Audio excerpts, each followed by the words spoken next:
Hi guys, I am out in the bush today. Well, it kind of looks like the bush, but it's not really the bush. It's near Sydney Harbour. And my plan A was that I was going to go down to a little spot called Mrs. Macquarie's Chair, and I was going to sit near the water, and you were going to see like the bridge and the Opera House and everything behind me, except it's blowing about 45 knots westerly at the moment, so everything is just, like you just wouldn't hear anything. So I've sort of gone around the other side and I've climbed up a bit. I don't know if I'm meant to be climbing up, but anyway, I'm sitting up on the rocks here, or standing up on the rocks, and just as a bit of an idea where I am, we've got some of the warships and stuff behind us over there, and more bush over there. Main thing is, it's actually quiet here, so I can hopefully get through this update without everything appearing or sounding too bad. Now, so why am I in Sydney? I'm in Sydney for NVC Sydney. So many of you would have heard me talk about NVC before. That is the conference series that I do in each of their locations around the world to date. I'll explain that caveat in a moment. So I was at NVC in London in January, I was at NVC in Oslo in June, and now here. Next year they're going to start doing Minneapolis as well, but I think that's going to be at a time where there's just a little bit too much travel for me, so I will probably not be at that one, but I will be back in London in Jan because this event is awesome. So I drove down for the Gold Coast on Sunday. Nice sort of uneventful drive. Did my 2-day workshop on Monday, Tuesday. Recorded 2 Pluralsight courses on Wednesday. So I recorded one. These are play-by-play courses where there's like someone else sitting there talking to me. Recorded one with my mate Lars Klint about HTTPS, which is a follow-on higher level course than the everything that developers should know about HTTPS full course that I did a few months ago. And there's actually a bunch of new stuff that's happened since then, so that's cool. And I did another one just after that with another mate of mine, Oren Thomas, and we did a course on developers using VMs. So he's an IT pro. I genuinely learned some interesting stuff from Oren. It'll be some time before those go out. I'm still waiting for my IoT play-by-play course that I did in June in Oslo at NVC, also with Lars, to go live. So I might be waiting a little while on that, but it'll be sometime within the next couple of months, I would imagine. So that's been my week. Actually, no, what else did I do? That was only Wednesday. Thursday, yesterday, I did 2 talks. So I did my Hack Your Career talk, which was great. That was a really big audience. I had fantastic feedback on that, which was really good. And then I did my Something Cyber talk later on in the afternoon, which was a sort of a modified version of the one that I did in Oslo. That went fantastically, 100% green feedback, which I was enormously happy about. So that's it's always nice to see that. And I did an AMA with SSW yesterday. They're one of the local companies here, so that's broadcast somewhere too. And today I've been able to take it a little bit easy, which is nice. I do have PubCon to do tonight. Now, if you've never been to a PubCon before, you will not find any videos of it online because it is the sort of talk that really stays in a pub, but they are awesome and good fun. And if you're around London in January or Oslo in June, get along to a PubCon. They're epically good fun. So that's what's been happening, and blog-wise, obviously it's been a little bit quieter because I've been doing all the other things. But the big thing that I did write about was that Ubiquiti course is now finally out.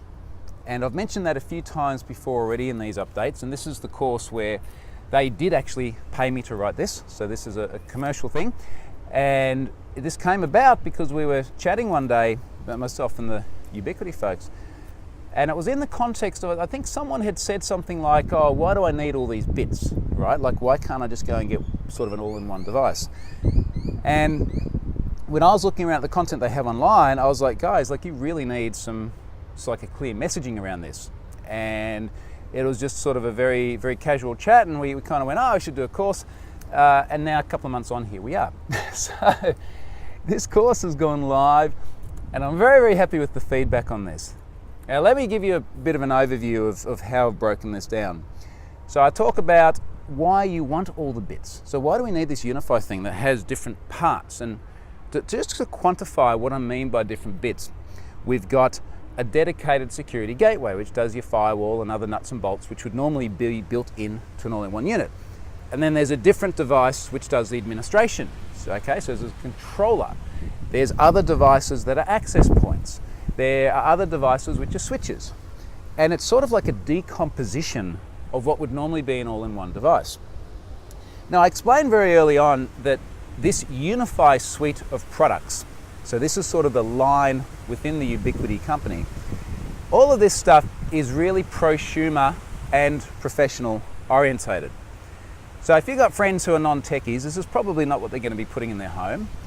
If you're like me and you like playing with your tech and you got enough of an idea of what you're doing with networks, it's awesome. So I sort of go on to explain that the joy of this decomposition is that you can decide how much of everything you need for your specific use case. So for example, you might have a small place and you go, well, I only need one access point. Where's that wind? I only need one access point and a really small switch. You might have a larger place and go, hey, I actually need several of them. You might have a shed out the back of your backyard and you go, well, I need a mesh unit that can wirelessly connect back up to the home. And you compose your network in the way that works for your environment. So I go through that, I give a couple of use cases. So if you want just like a bare minimum install, say you're in a one-bedroom apartment, here's what you do. If you're in a house, here's what you do. And conversely, if you're putting this in a commercial environment, and this is what Ubiquiti does very, very well, I'll come back to where I've seen that this week actually. If you're putting it in a commercial environment, you know, like the little one-bedroom scenario might work in a coffee shop. The house environment might work in a restaurant.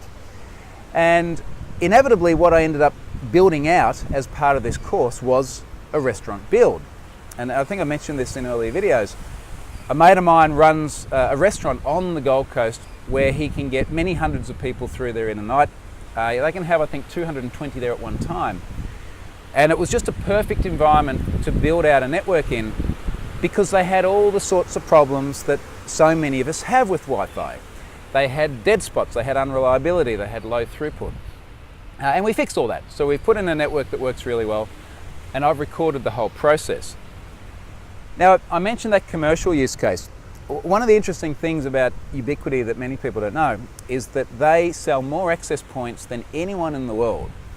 And it's a name that doesn't resonate as much as, say, Cisco or something like that, but they are everywhere. And I noticed actually at NVC this week, without sort of, I'm not trying to talk them up, this wasn't the intention, but the Wi-Fi was really, really good at the conference, because you know how Wi-Fi is normally crap at a conference. And I was getting, I think, 50 or 60 megabits down and about 40 up, which ironically is about 20 times better than I get in my house, the upspeed at least. And as I was wandering around, sure enough, there's Ubiquiti access points spread around the place, specifically for the conference. So that was kind of cool timing, and it was just entirely coincidental. But it's kind of cool how many places you see these in once you start looking for them, because they're these like white round discs that often have the blue ring glowing in them. So we were at this epic whiskey bar we keep ending up at this event in Sydney, and I noticed there was one of those up on the roof as well. So it's kind of cool to see them getting a lot of traction, and I really, really hope that this course is well received. It is on YouTube absolutely for free, and that is free as in you don't have to leave any details or anything either, you just go and watch it. About an hour, 29 minutes in total. So go and check that out. I love being able to put this stuff out for free. Now, that's pretty much all that's really been happening this week. There's been a few other nuts and bolts and things which aren't particularly noteworthy.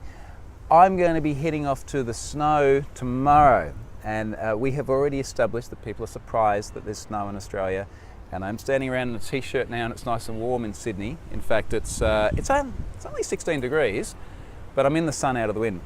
But I will be at the snow tomorrow, and I will do my weekly update next week with some snowy shots. So look out for that one. And lastly, Terbium is sponsoring my blog again this week. They are another repeat sponsor who keeps coming back, so I'm very, very grateful for them in order to, or them enabling me to do what it is that I do. And again, without any of those lousy, stinking tracking ads. So good on them for that. So thanks very much for watching. I hope this comes out in an audible fashion and there's not too much wind noise. And next week I'll come to you from the snow. See you guys.